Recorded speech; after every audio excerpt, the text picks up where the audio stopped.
पंचांग दर्शन हर सनातनी को नित्य पंचांग देखकर ही अपने दिन का आरंभ करना चाहिए। इससे धर्म, अर्थ, आयु, यश इत्यादि की वृद्धि होती है।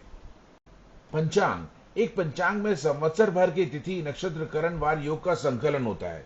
व्रत, पर्व, उत्सव, श्राद्ध तिथियों का मार्गदर्शन इससे प्राप्त हो सकता है। मुहूर्त इत्यादि का संग्रह इसमें रहता है, जिसे आप देखकर स्वतः ही मुहूर्तों का निर्णय ले सकते हैं। और इसके अलावा अनेक ऐसी जानकारियां होती हैं जिसकी सहायता से आपका धर्म का मार्ग और प्रशस्त होता है। हर पंचांग में इस तरीके के 24 पृष्ठ होते हैं और कभी कभी 26 पृष्ठ देखने को मिलते हैं जब उस संवत्सर में एक अधिक मास होता है। और इस पृष्ठ को लगभग रोज देखा जाता है, जहां से कि हमें तिथि, नक्षत्र, करण, वार, योग और उस दिन के व्रत पर्व इत्यादि की जानकारी प्राप्त होती है। उदाहरण स्वरूप यहाँ पे मैंने मग भास्कर पंचांग का एक पृष्ठ दिया हुआ है। इस पृष्ठ के सबसे नीचे देखिए पंचांग का नाम लिखा हुआ है। रौद्र संवत्सर या वर्तमान संवत्सर का नाम है, विक्रमाब्द कौन सा है, शकाब्द कौन सा है और कौन सी ईस्वी सन है, इसकी जानकारी दी हुई है। यथासंभव अपने ही स्थान के लिए निर्मित पंचांग का प्रयोग करें। उदाहरण के लिए ग्वालियर के लिए मग भास्कर पंचांग आप ले सकते हैं या दैवज्ञ प्रबोध पंचांग ले सकते हैं। अगर आप बनारस से हैं तो श्री हनुमान पंचांग, अन्नपूर्णा पंचांग या ऋषिकेश पंचांग का प्रयोग कर सकते हैं। अगर आप गुना, शिवपुरी या अशोकनगर से हैं तो अशोकनगर से प्रकाशित श्री बद्री काशी पंचांग का प्रयोग करें। विदिशा और भोपाल के आसपास के क्षेत्र के लिए श्री शिव पंचांग का प्रयोग किया जा सकता है, जो कि विदिशा से प्रकाशित है। पंचांग के इन 24 पृष्ठों में सबसे ऊपर मास का नाम, पक्ष का नाम दिया रहता है। उसके बाद में सूर्य की स्थिति, उत्तरायण है और किस गोलार्ध में है उसके बारे में दिया हुआ है। फिर ऋतु की जानकारी दी जाती है और ग्रेगोरियन तारीख भी दी जाती है, जिससे कि नए प्रयोगकर्ता जो है समझ सकें कि किस तारीख से किस तारीख के बीच का उन्हें तिथि इत्यादि को देखना है। इन प्रश्नों की सेकेंड रो है और टाइटल रो है, जिसमें आनंद आदि योग दिए हुए हैं। तिथि, वार, घटिपल, घंटे मिनट, नक्षत्र घटिपल, घंटे मिनट, योग घटिपल, घंटे मिनट, करण घटिपल, घंटे मिनट, सूर्योदय, सूर्यास्त, दिनमान, चंद्र राशि प्रवेश, घटिपल और घंटे मिनट, औदयिक सूर्य स्पष्ट, गति, अंग्रेजी तारीख और उस तिथि से संबंधित भद्रा, पंचक, व्रत पर्व आदि के बारे में जानकारी दी रहती है। पंचांगों में दो प्रकार की यूनिट ऑफ टाइम का प्रयोग किया जाता है। एक है घटिपल और दूसरा है घंटे मिनट। घंटे मिनट के समय की इकाई से हम सब परिचित हैं, बहुत फेमिलियर हैं और उसको यूज करना जानते हैं। लेकिन भारतीय ज्योतिष और मुहूर्त शास्त्र में घटिपल से टाइम का प्रयोग किया गया है। घंटे मिनट को हम घटिपल में कन्वर्ट कर सकते हैं। किसी भी तिथि, नक्षत्र, करण, वार, योग इत्यादि के समाप्ति समय को लीजिए और उसमें से सूर्योदय का मान घटा दीजिए और इस वैल्यू को 2.5 से मल्टीप्लाई कर दीजिए, तो जो समय आएगा वो घटिपल में होगा। उदाहरण के लिए हम लेते हैं वैशाख शुक्ल पक्ष प्रतिपदा तिथि को, जो कि 18 अप्रैल को थी। तिथि का समाप्ति समय दिया हुआ है 14 घंटे 9 मिनट और इस दिन का सूर्योदय आप देखिए, उसी रो में आगे देखेंगे तो आएगा 5 hours 55 minutes। अब 14 hour 9 minutes minus 5 hour 15 minutes होता है 8 hour 14 minutes। 8 घंटे 24 मिनट को 2.5 से गुणा करेंगे तो आता है 20 घटी 35 पल।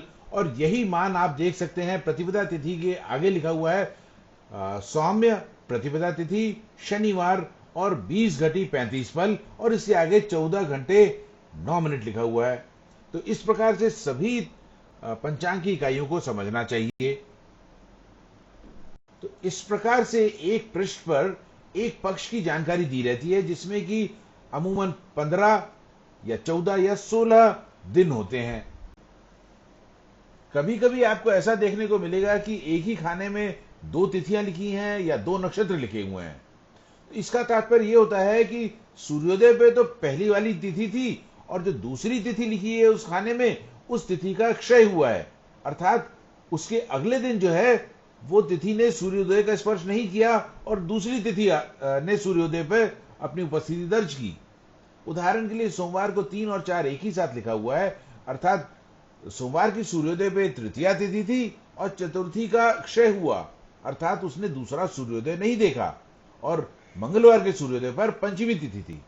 इसी प्रकार से आप भरणी और कृतिका नक्षत्र को एक ही साथ लिखा हुआ देख सकते हैं। इसका मतलब यह हुआ कि रविवार की सुबह सूर्योदय पर भरणी नक्षत्र था और उसके बाद में पूरे दिन कृतिका नक्षत्र रहा। लेकिन अगले दिन सोमवार को सूर्योदय पर कृतिका नक्षत्र नहीं था और रोहिणी नक्षत्र था। क्योंकि कृतिका नक्षत्र ने कोई भी सूर्योदय को नहीं देखा, ये क्षय नक्षत्र हुआ। पक्ष की 15 दिनों के विवरणों के नीचे दिया रहता है उस पक्ष भर के संबंधित जानकारियां। उदाहरण के लिए इस पक्ष में पूर्णिमा और विशाखा नक्षत्र का योग होना था, क्योंकि ये वैशाख मास था, तो उसमें कितना परसेंटेज का योग है, इससे संबंधित फलित किया जाता है। या चंद्र दर्शन इस दिन द्वितीया को होगा, तो द्वितीया का चंद्र दर्शन का क्या फल होगा, इसके बारे में जानकारी दी गई है। व्रत पर्व कौन से हैं, उसमें क्या विधि अपनानी चाहिए, उसकी जानकारी इसमें दी गई है। दूसरी महत्वपूर्ण जानकारी रहती है दैनिक लग्न प्रवेश सारणी, कि किसी भी दिन किसी भी पर्टिकुलर टाइम पे कौन सी राशि की लग्न चल रही है, उसे आप सहजता से इसे देख के प्राप्त कर सकते हैं।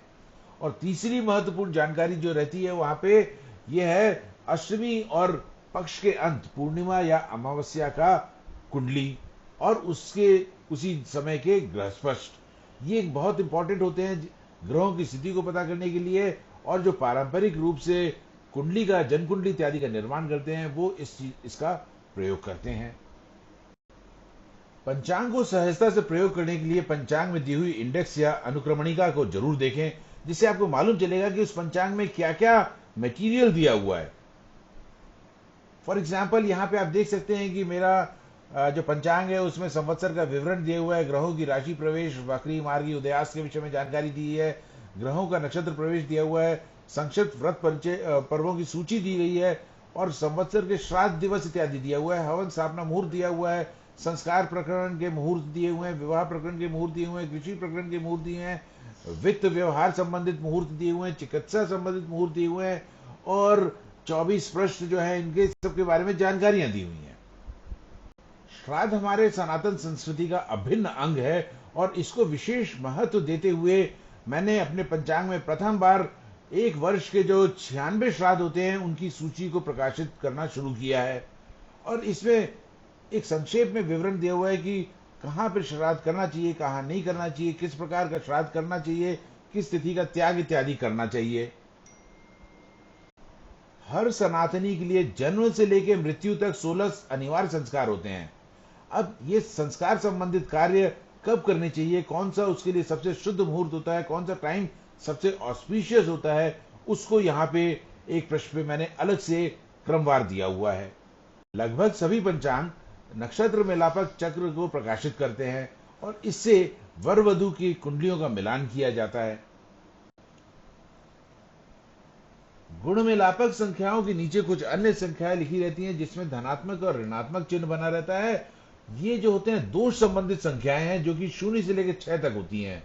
कहीं अगर 2, 3, 6 लिखा हुआ है तो इसे पढ़ना चाहिए कि दोष संख्या 2, दोष संख्या 3 और दोष संख्या 6 है। इसकी व्याख्या अगले प्रश्न में दी रहती है। खगोलीय और भूगोलीय महत्व से संबंधित कुछ सारणियां आप पंचांग में दे सकते हैं। उदाहरण के लिए पलभा सारणी, इससे आप किसी भी स्थान के अक्षांश के समानांतर पलभा प्राप्त कर सकते हैं। और वेलांतर सारणी, इससे आप सौर घड़ी पर संस्कार करके लोकल मीन टाइम या इंडियन स्टैंडर्ड टाइम को पता कर सकते हैं। लगभग सभी पंचांगों में ग्रह शांति के उपाय दिए रहते हैं। ग्रह शांति के लिए कौन सा मंत्र का प्रयोग करें, कितनी जप की संख्या होनी चाहिए और इस मंत्र को किसी ब्राह्मण से करवाएं या किसी से सीखकर स्वयं इसको करें।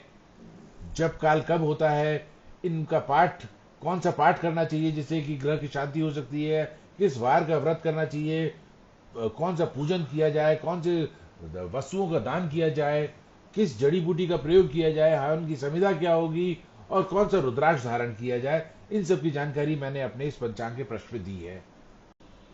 इसके अलावा दैनिक कार्य और समय व्यवस्थापन के लिए चौघड़िया मुहूर्त, राहु काल, चंद्र तारा बल इत्यादि के बारे में जानकारी और भद्राविष्टिकरण के बारे में जानकारी एक अलग प्रश्न में दिया हुआ है। प्रायः देखा गया है कि इंटरनेट पर या सोशल मीडिया के अन्य माध्यमों पर व्रत पर्वों के संबंध में गलत जानकारियां प्रसारित की जाती हैं। कुछ शहरों में तो संगठन प्रमुख बिना मुहूर्त निर्णय के ज्ञान रखते हुए अपनी सुविधा के अनुसार व्रत पर्व के दिनों की घोषणा करने लग गए हैं। संभवतः इस प्रकार के दुष्प्रचार निजी स्वार्थ, व्यावसायिक स्वार्थ अथवा सनातन धर्म को खंडित करने के उद्देश्य से होते हैं। लेकिन आप सक्षम हैं, पंचांग खरीद सकते हैं, पंचांग को पढ़ सकते हैं, तो इसका स्वयं प्रयोग करिए और इस प्रकार के दुष्प्रचार से बचिए तथा अपने परिवार के लोगों को भी सही समय, सही मुहूर्त पर, व्रत पर, उत्सव इत्यादि करने की प्रेरणा दीजिए। धन्यवाद।